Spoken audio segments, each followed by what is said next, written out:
Hello again, this is Dr. James Camp from Lee College in Baytown, Texas, and this is my commentary on Chapter 9 of Big C++ by K. Horstmann, where we introduce objects, classes, and object-oriented programming. These are some of our goals for this chapter, and we're going to start with the concept of object-oriented programming. You've learned in this class to structure programs into functions. I've noticed that some of you are better about doing that than others. Some of you still prefer to write your entire program as one long main function. I hope I have convinced some of you that it's a good idea to break up your program into a set of smaller functions because each smaller function is easier to maintain. It compartmentalizes your code. It helps you reuse code because you can copy and paste a function from one piece of code to another. You can create your own function library by breaking your program up into several files. There are all sorts of reasons why functions make C++ programming more modular, useful, maintainable, all of that. But while that's an excellent practice, it may not go far enough for real-world programming. Imagine how many functions you might have in a large program. Say you're writing a program that runs an online banking system.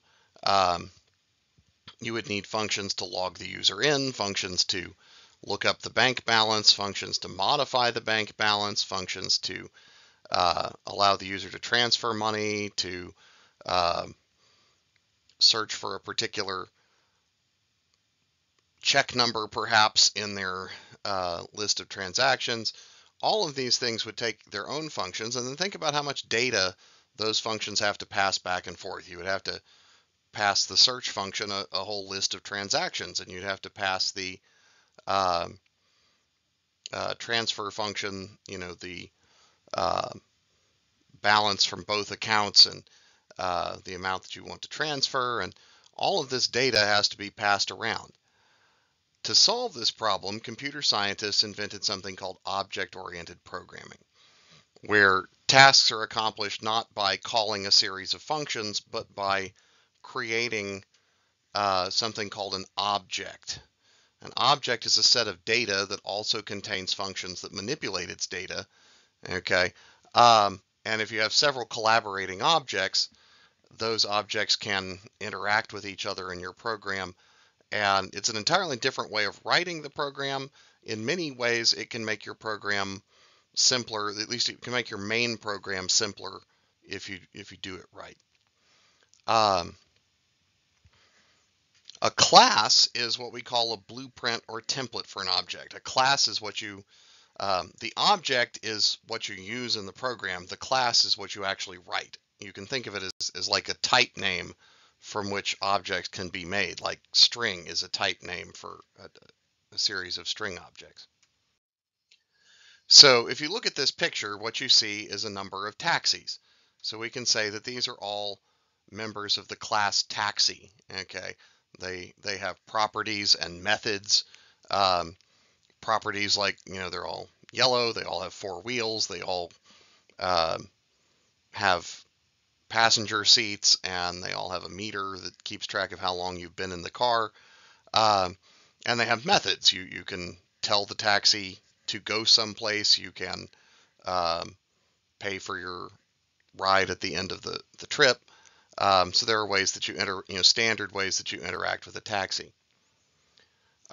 Each one of these taxis, however, is a separate object. Okay, and that is the difference between a class and an object. All of these are members of the class taxi, but each individual taxi is an object called taxi 1 or taxi 3.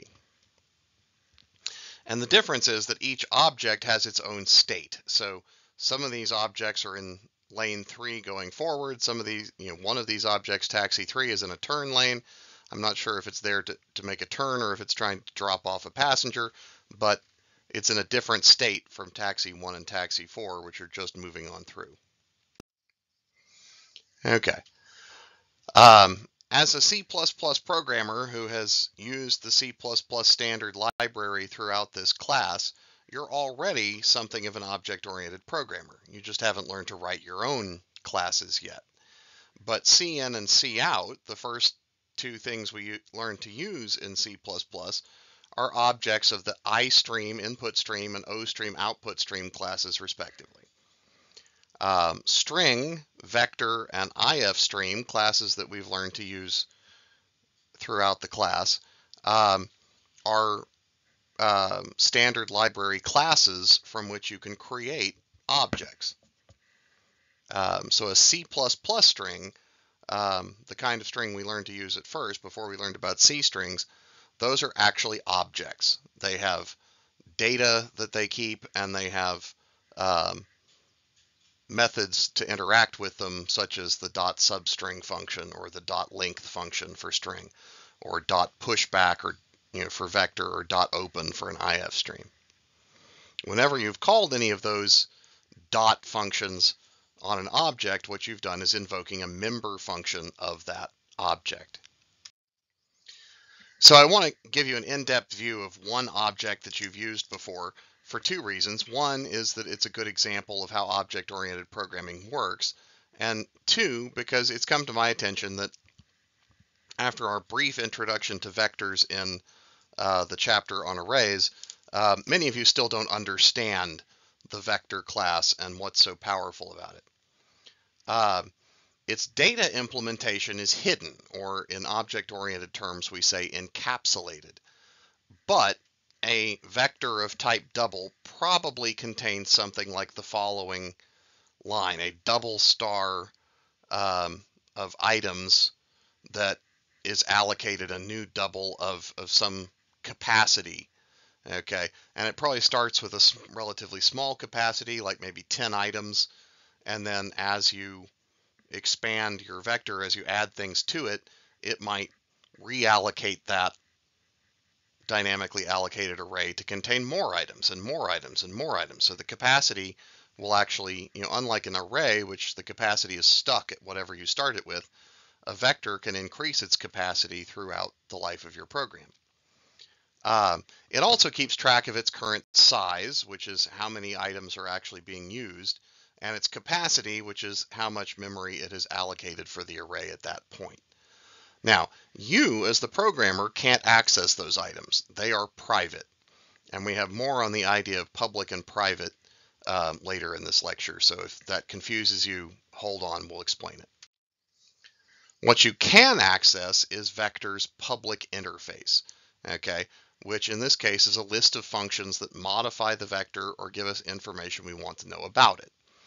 So if you call myVector.size, that's going to return the current size, the number of spaces used in the vector. So if I've added 15 things to my vector.size would return 15. MyVector.capacity returns the current capacity, the amount of memory that's currently been allocated. If size is 15, capacity has to be greater than or equal to that, right? You can't have a smaller capacity than the size you're using. So maybe capacity would be 32 or something. As soon as size reaches capacity, then vector is going to reallocate memory so that it has a bigger capacity and you can keep adding things to it. There's a little known function called myVector.resize. It's little known because we don't use it all that often. But if you want to treat your vector like a pre-allocated array, okay, if you want to set it up to be size 20 and just add items at position 0 through 20, you can do that. You can call resize and set a specific size for your array, and it will pre-allocate a bunch of zeros, and then you can go through and fill them in.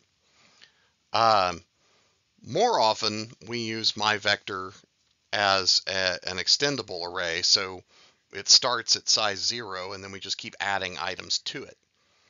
The way we add is usually through the pushback function. Now, that's a pretty confusing name for beginner programmers because what they really should have called it is add. Okay, I think that's what Java calls its version of the vector's add function. I know it's what C# uses in its list structure is a .add. But the reasoning behind this name is that there's another data structure called a stack, where you always push things onto the top of the stack and then pop them off when you want to use them. So there are two operations, push and pop. Somebody, whoever coded the vector in the first place in C++'s standard library, really was thinking like a nerd and thought, well, a vector is like a sideways stack. So we can push something onto the back of the vector, and then we can pop things off the back of the vector when we don't want them anymore, or when we want to pull them off. So we're stuck with the idea of push back instead of add, and the idea of pop back instead of remove. The point, however, is that whatever you put in the parentheses for pushback gets added to the end of the array, and the array gets increased by, the size of the array gets increased by 1. It's probably not called add because they want to distinguish it from another function called myvector.insert, where you specify a position and an item, and it does what you expect. It pushes everything else in the array back 1 space to create an empty spot in the array and inserts your element into the vector at that position, which is a pretty handy thing to do. Though again, we don't use it all that often. Most of the time we use vectors to just push things onto the back over and over and over again. And there are many more member functions. There's a pop back that pulls something off the back of your vector. There's a myvector.erase that takes a position and erases the item at that position. And there are many more complicated things you can do with vectors. If you want, you can look up the documentation on c++.com. Okay. Still sticking with the vector idea, I want to show you an idea of the difference between procedural and object-oriented programming.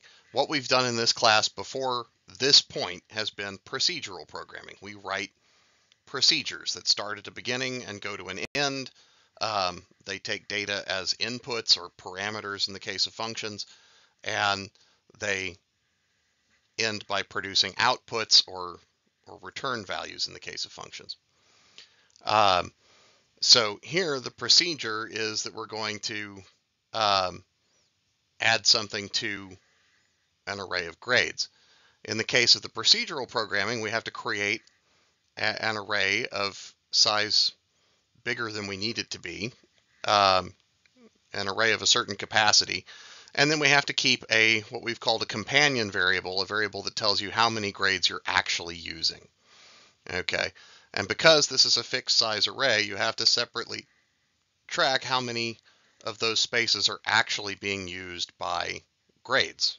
So that's what the how many variable is for. So to start with, we've got two variables where in the object-oriented approach, vector keeps track of its own size and its own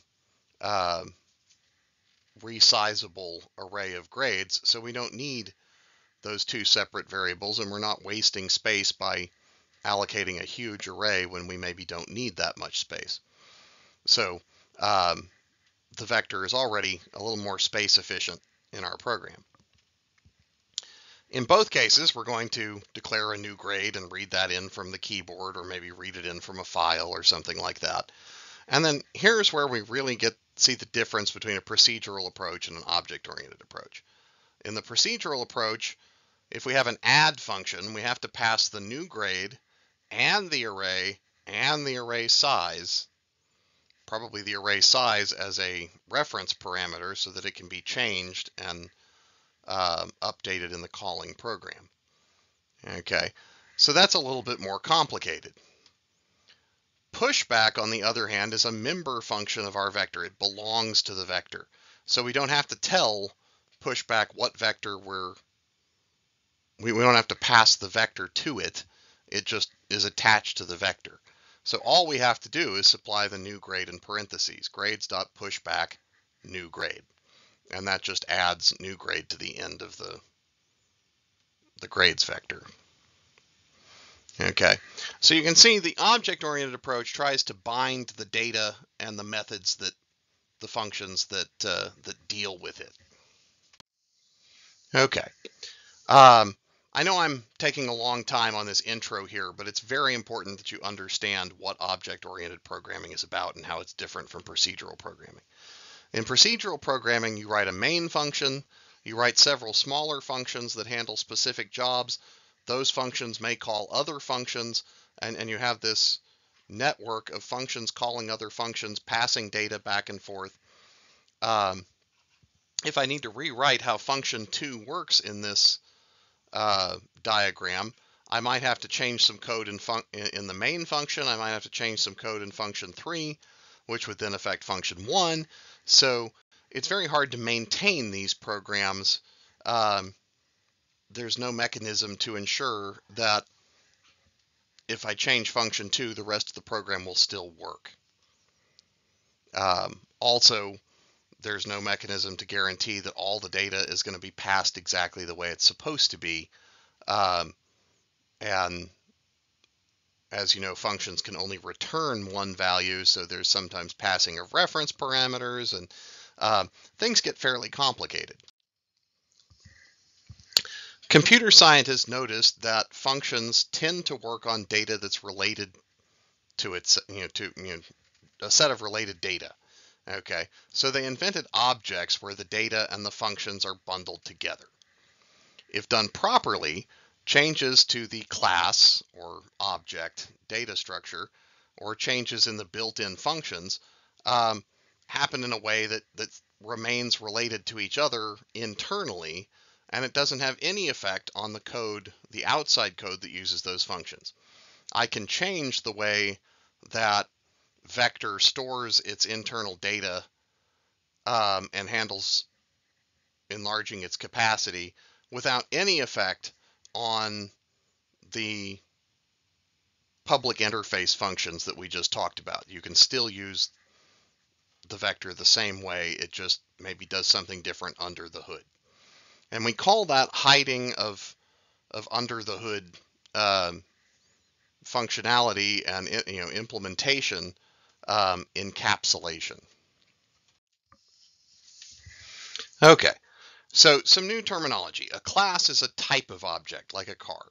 To use a class, you create instances of the class, which we call objects. Okay, there may be, for example, many car objects in a parking lot, but they all share the same class, car. What they have different about them is different properties. Okay, we call the data stored in an object properties in general object-oriented terminology. In C++, they tend to call it member data or data members. The functions that work on data members,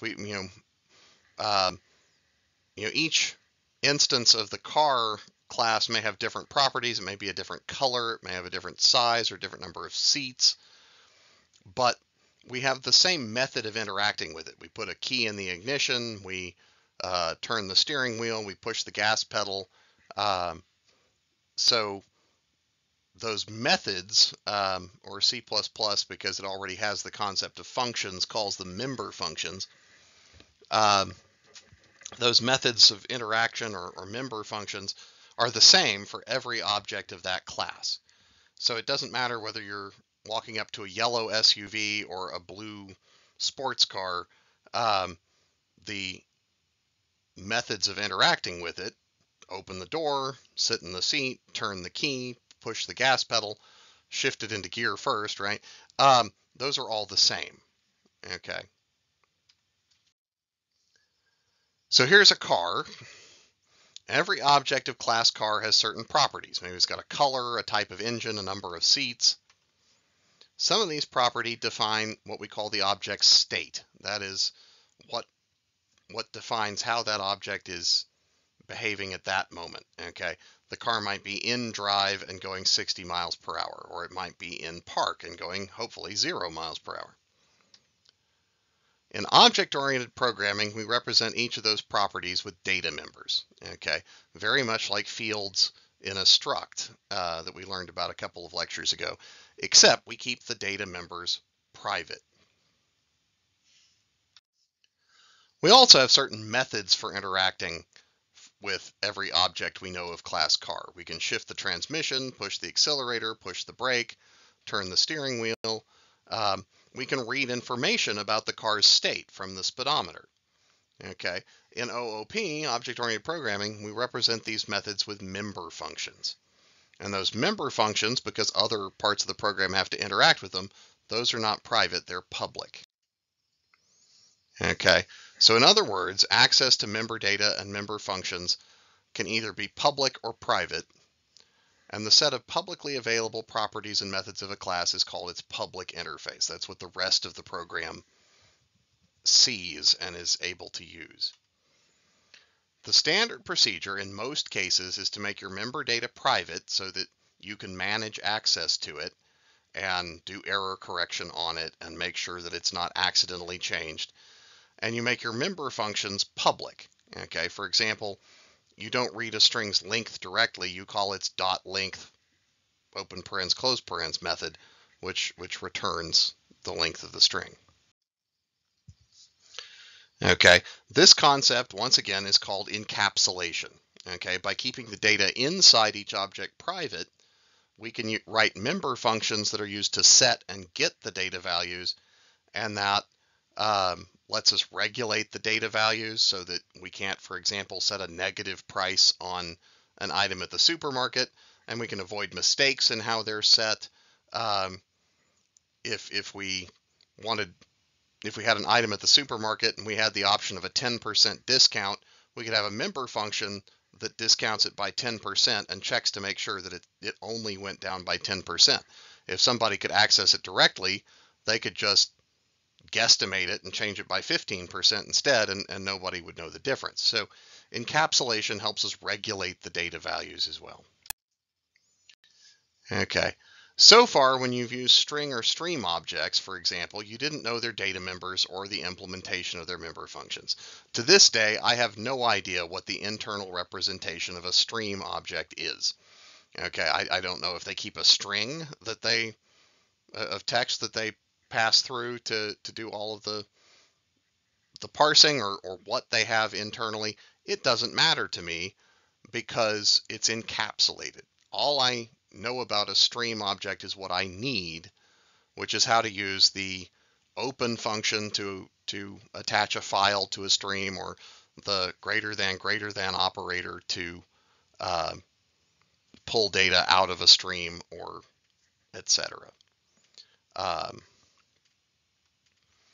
All you needed to use string and stream and vector and any of the other objects we've used in this class, and all you've been given, is the interface to that object. And the C++ programmers, the people who write the language, are very careful to give you all the interface you need to know, but not tell you what the implementation details are. They keep those encapsulated and private. Okay. Last thing I want to introduce about object-oriented programming in general is how we can represent object relationships. Okay, you can summarize all the important features of a class or a set of interacting classes using these boxes called UML diagrams. There are arrows that show something called inheritance, which we'll talk about next week. Composition, which means one thing is a member of another class. We'll talk about that later in this lecture. And there are, each box represents a particular class. And you'll notice that the boxes have three spaces, three rows of information in them. The top box is the name of the class. That's pretty obvious. The second box, what I call the upper box, is all the properties of that class. And you'll notice that they all start with minuses, which means that those are private data. Okay, and we specify in UML, we specify things backwards of how we do in C++. Instead of putting the type name first and then the variable, we put the variable name, colon, and its type name. And then the bottom box, the lower box, is all of the member functions or methods of that class. And you'll notice that those are all preceded with a plus sign, which means that they are public. They're part of the public interface. They're available to other parts of the program to use. And none of these functions in this example take any parameters. If they did, you'd have a parameter inside the parentheses, but many of them do have return types, and you see how that's implemented with the colon and the return type after the function. Okay, so to the right is a UML diagram for this car class we've been talking about. Okay, let's say you had a self-driving car and it needed to change these values of the car by interacting with a car class. The car would need to keep track of its gear and its speed. Okay, the gear might be a character like P, D, R, or N for park, drive, reverse, or neutral. The speed might be an actual integer representing how many miles per hour you're going. I've never seen a car whose speedometer had a decimal point in it, but you could have the speed as a double if you'd prefer. Okay, and then the public, but those are kept privately. The public interface, there's a shift function that sets a gear to which we're shifting.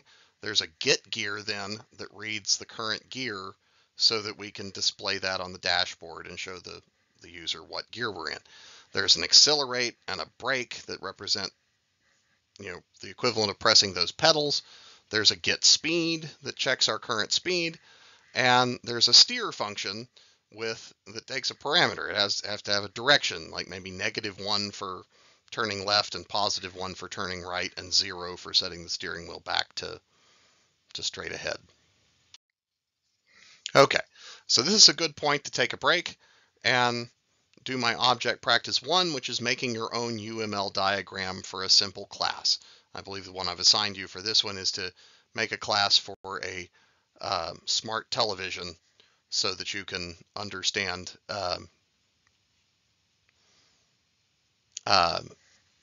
how the data and member functions interact with each other. Be sure to set both getter functions and setter functions for each private property that you produce. So now you've depicted a class in a UML diagram. That's a good first step to designing any kind of object-oriented programming. Now it's time to learn to write classes in code.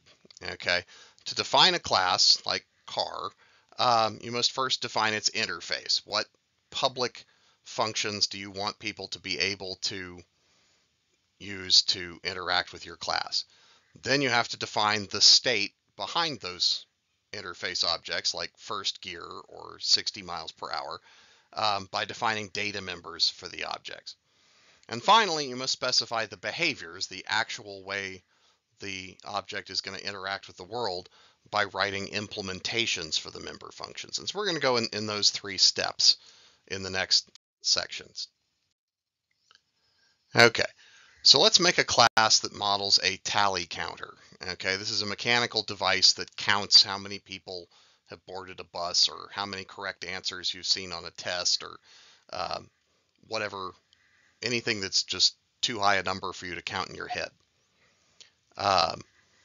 When the operator pushes a button, the counter value advances by 1. We're going to model that public interface operation with a count function. The counter also has a display to show the current value. We'll model that public interface with a getValue function. And the counter has a button to reset it to 0. We'll use a reset function to model that. So to make the class, we use syntax very similar to the struct to define the counter of the structure of the class. Okay, looks a lot like a struct. It starts with a type definition at the top. It has curly braces. It ends with a semicolon at the end. The difference here is we have a public section and a private section, and we have members that are actually functions, function definitions, not just data members. So in the public area, that's where we put the function prototype statements. Okay, that area defines the public interface of the class. As we've said, we want a reset, a count, and a get value. In the private area, that's where we put the data members that we don't want the rest of the world to access. We're just going to access them through the public functions.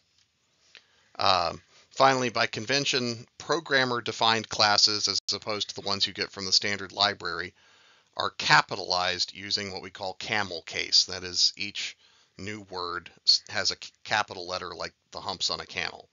So you'll see that next time when we do the next class we create is a cache register. It will have a capital C and a capital R.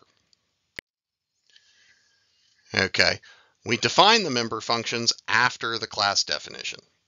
Okay, counter, : count. The : is what we call the scope operator in C++. You've seen it already for the namespace functionality of C++, where all the members of the standard library are part of the standard : namespace. Well, in this case, we're using it not to say it's part of a namespace, but to say it's part of a class. So count is part of the counter : count is read as the count function that's a member of the counter class. Okay, so we define that simply as value plus plus. We define counter : reset as simply value equals 0, and the get value we define as simply returning the value. So you can see it's very easy to write some of these class definitions, some of these function definitions. One of the beauties of object-oriented programming is that each little part of the object is very easy to write. And this is how we might use that. We call tally.reset, and then we call count twice, and then we call get value, and we expect a value of 2. Then we create a new counter called concert counter. We call count 3 times, and we would expect get value to return 3. Notice that tally and concert counter are both counters, but they each maintain their own count variable. You don't have to maintain. It's not like there's one counter for the entire counter class. Each object has its own count. And this diagram shows that more specifically, that a concert counter would have one value, a boarding counter would have a different value. Those data members belong to the object and are stored separately in memory, just like any other variable. Okay, member functions are called with the dot notation, just as you've done with the string and vector classes. So tally.reset calls reset only on the tally object. Concert counter.count increases the count only on the concert counter object. Okay, member functions like get value that don't modify the data, we add the word const as the last word of their prototype to indicate that we're passing a constant object to that function and that the object isn't going to change. Okay, that was a simple class, and we specified all the parts of that class together. We're now going to go through a more rational design process, but I'm going to kind of speed through it because we've already used 30 minutes of our presentation here. So we're going to design a cache register class. The first part of that is we want to define what a cache register does. So if we watch a real cashier using an old-fashioned cache register where you type all the prices in specifically, they have a button to clear the cache register to start a new sale. They have a way to enter the price of each item as they check it in, and they have a way to get the total amount owed, and perhaps a count of items purchased so that they can verify, I've typed in 5 things, there are 5 things that I just put in the bag. So our public interface has to allow the user to clear the cache register, to add the price of an item, and to get either the total amount owed or the count of items purchased. So there are 2 functions that change the cache register object, and 2 functions that simply get values or access values. We can start a UML diagram for our class to the right. We're going to define the properties later, but we already have the methods in mind. We've got clear, add item, get total, and get count. To define a class, you write class, name of class, You create a public section and define the public interface. You create a private section and create the private parts. Okay, so let's implement the public interface we've just designed in UML in C++ code. So we'd say class cash register, and in the public section we create void clear, void add item, double price, double get total, and int get count. And since those two getters don't change the function, don't change the object any, we'll declare those as const member functions. We don't write the data members yet because we're not at that stage. Okay. Note there are two kinds of member functions in object-oriented terminology. Okay. The first is called a setter or a mutator, and that modifies the data members of the object. You can think of the object as being like an entity that can be mutated by you changing its properties. An accessor or a getter function simply reports on the data members but does not modify them. And those are the ones that we can put const after when we define them in our C++ function. Getters and setters are kind of a shorthand for accessors and mutators, because oftentimes by kind of convention we put get at the beginning of an accessor function and set at the beginning of a mutator function. The total purchase amount will be held privately by each cash register object, so when we want to report the total, we don't put register1.total, we put register1.getTotal parentheses, and that calls the public member function that gets that private value for us. Okay. Note in this case, they forgot to put a semicolon at the end of the class definition. That's an old feature of C++ that started with standard C's implementation of the struct definition. C lets you create several struct variables as part of the struct definition and then end your list of variables with a semicolon. So still today, they require a semicolon at the end of the class, or they think you're about to start declaring, in this case, mystery class variables. So don't forget the semicolon, or you'll get a very bizarre error that is somewhat difficult to interpret in C++. Okay, now we're going to design the data. Okay, since we have member functions get count and get total, presumably we have to have some data structure internal to the cash register object that stores the count and the total. Now, one option is to store all the entered prices as a vector or an array from which we can get the count of items and calculate the total. That's a more complicated version that I will actually have you write in a homework assignment. But for this one, since the cash register is not designed to print an itemized receipt at the end of your purchase, we can choose a simpler option of simply storing the total purchase amount and the number of items, and add item just updates those totals. Okay, so our UML can be updated to include an item count, which would be an integer, and a total price, which would be a double because we have to store dollars and cents. Okay, so the complete cash register class definition with its private data now looks like this.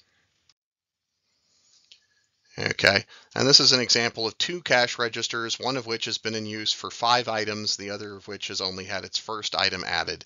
And you can see that they each store their own private data that's only accessible through their member functions.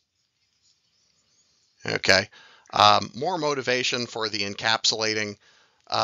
We can write limits to total price so that total price can't be arbitrarily set to a value different from the sum of the prices entered so far. Okay, if we later add a remove item or a give discount method, our mutator methods can keep total price from going negative or decreasing by more than a certain amount or something like that. If total price was made public, a malicious programmer could actually just alter their total price and give themselves a deep discount at our store, which is not what we want.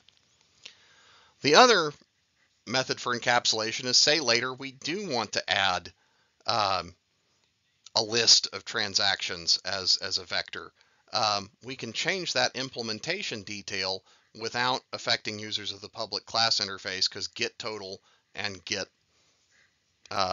count would still work. We just have to rewrite those functions. Okay. Finally, it's time to implement the member functions. We have what the interface does. We have what the data members are. We just need to write the functions. And again, once you've created if you create a object-oriented program well, each of the member functions becomes fairly simple to write. Add item just has to item count plus plus, and it has to total price plus equal the price. Now, note that this is not the correct implementation of this function, because we forgot to put the cash register : in front of the add item. Okay, if we insert the cash register : now these functions are correct.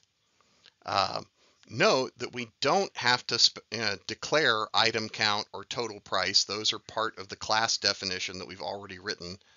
And in fact, if we do accidentally declare those values, we'll actually be overriding the variables from the class definition, and we'll end up setting dummy variables that get thrown away at the end of our function. So we don't want to redeclare any of the variables from the class definition.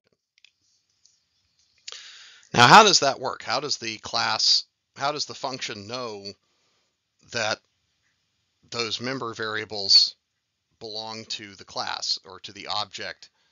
Well, when you call myObject.member function, a pointer to myObject is implicitly passed to the function. And we call that in C++ the this pointer. Okay, this always points to the object that the member function is being called on. So you don't have to use those, and in fact, in most cases you wouldn't, but there's an implied this arrow item count, this arrow total price, this arrow total price, that is just implied in the code when you write that function. The only case where it's necessary is when you decide to have a function parameter and an object that's, a function parameter that has the same name as an object property you've already defined. So let's say we went back to our counter class and we wanted a chance to set the starting value of the counter. We could pass an int called value. Well, we already have an int called value that's part of the counter class, a member, the one data member we have actually. So to clear up the ambiguity, we say this arrow value, the value that belongs to the object, equals value, the one that's been passed to the function.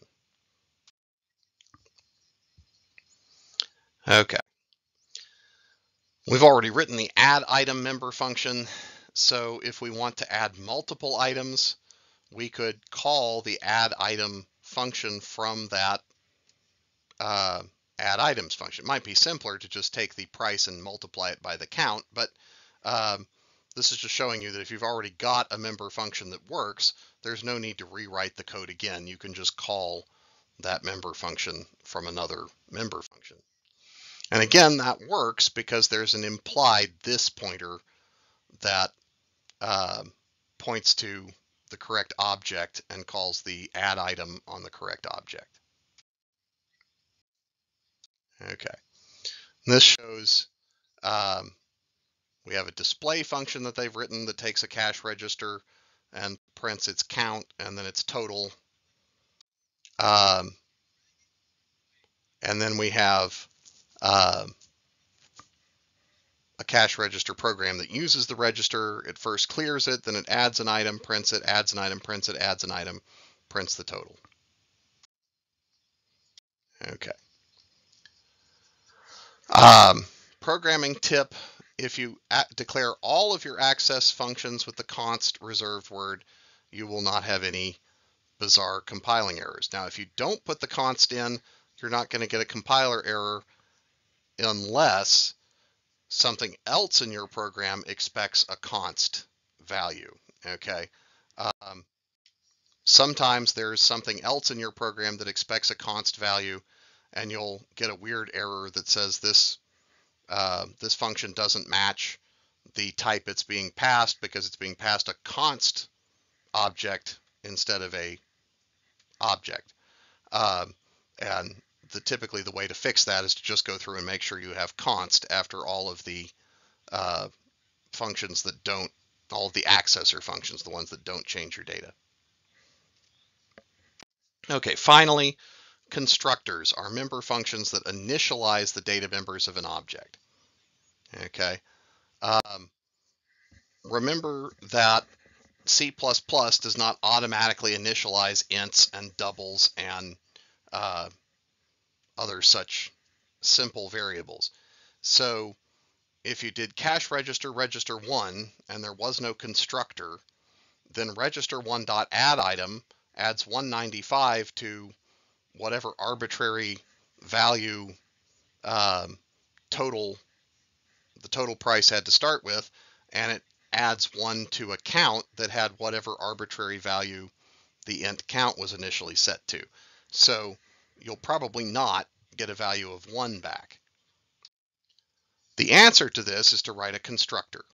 Now, a constructor looks like a regular member function, except it has no return type, okay, not even void, and its name must be exactly the same as the name of the class.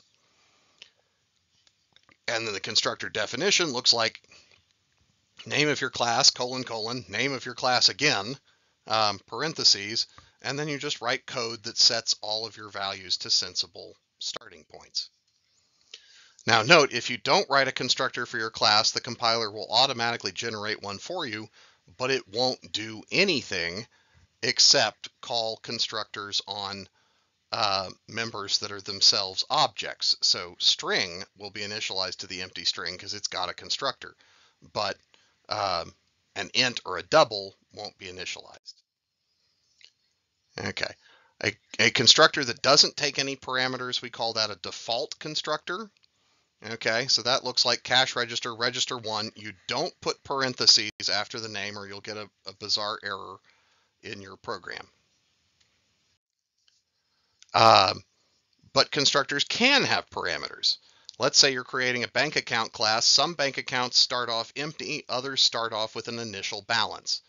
So to write the initial balance, you write a constructor called bank account, you give it a parameter in parentheses, and then when you declare that variable in your code, you say bank account, joint account, open parens, 1,000. Okay. The reason this works is that for any C++ function, not just constructors, you can have as many functions of the same name as you want as long as they have different parameter lists. Okay. So if you wrote an average function that took 2 doubles and averaged them, and an average function that took an array and averaged the whole array, C++ would be able to tell which version of the function you were calling based on what parameters you passed in your parentheses. You can't have 2 that have double, but they have different names or something. That doesn't work. They have to have different type signatures. Okay. Constructors can be overloaded, and just as with other function overloading, by looking at what you do or do not put in parentheses after the object declaration, C++ can figure out which constructor you meant to call. If you don't put any parentheses, it calls the default constructor. If you put a value in parentheses, it tries to find a constructor that matches that type signature. Now note, there are many common types of constructors. A lot of people leave the compiler provided instructor in place because they don't care about initializing their object data members, or they want to use an alternate syntax that we'll discuss later, where you just put the parameter equals 0 or something when you define it. There's a default constructor that sets all the data members to sensible initial values without any parameters. There's a set value constructor that takes parameters. You can have as many of these as you want, You can have one that takes an account number but no balance. You can have one that takes a balance but no account number. You can have one that takes an account number and a balance.